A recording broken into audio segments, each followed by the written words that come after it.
Hello, ഇവിടെ ഞാൻ വന്നിരിക്കുന്ന പടവളങ്ങ പരിപ്പ് തോരൻ എങ്ങനെ ഉണ്ടാക്കാമെന്ന്. പടവളങ്ങയ്ക്ക് പല ബെനിഫിറ്റ്സ് ഉണ്ട്.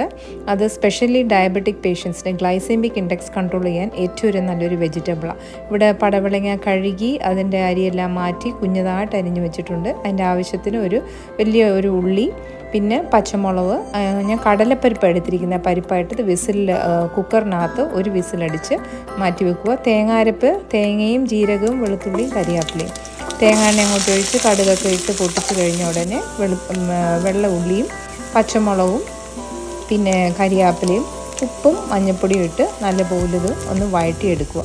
നല്ല വഴറ്റുമ്പോഴത്തേക്ക് ആ ഉള്ളിയുടെ മണവും പച്ചമുളകൊക്കെ നല്ലതായിട്ട് വരും. അത് കഴിഞ്ഞുകൊണ്ട് വഴണ്ടി കഴിഞ്ഞുകൊണ്ട് ഈ കുഞ്ഞതായിട്ട് അരിഞ്ഞു വെച്ചിരിക്കുന്ന പടവളങ്ങ അങ്ങോട്ടിട്ട് ഇളക്കുക. പ്രത്യേകം പറയേണ്ടത്, പടവളങ്ങയ്ക്ക് അത് അടച്ചു വെച്ച് വേവിക്കാൻ പാടില്ല. എല്ലാ വെജിറ്റബിൾസും സ്ലോ കുക്കിങ്ങിൽ ഇട്ട് വേവിച്ചാൽ അതിൻ്റെ ന്യൂട്രീഷൻ ബെനിഫിറ്റ്സ് നമുക്ക് കിട്ടും, അല്ലെങ്കിൽ അത് നഷ്ടപ്പെട്ടു പോകും. ഇപ്പോൾ കൂട്ടി വെച്ചിരുന്ന തേങ്ങയും അരപ്പും എല്ലാം അതിനകത്തിട്ടിട്ടുണ്ട്. അത് ഒന്ന് വാടിക്കഴിഞ്ഞതിന് ശേഷം പിന്നെ കടലപ്പരിപ്പ് കൂടെ ഇടുക. അപ്പോൾ ഒന്നും ഒട്ടാതെ നമുക്ക് ക്രഞ്ചിയായിട്ടിരിക്കും. അങ്ങനെ പടവളങ്ങ തോരൻ റെഡിയായി. നല്ല രുചിയുണ്ട്. ഇത് നിങ്ങളും വീട്ടിൽ ഉണ്ടാക്കി നോക്കണം.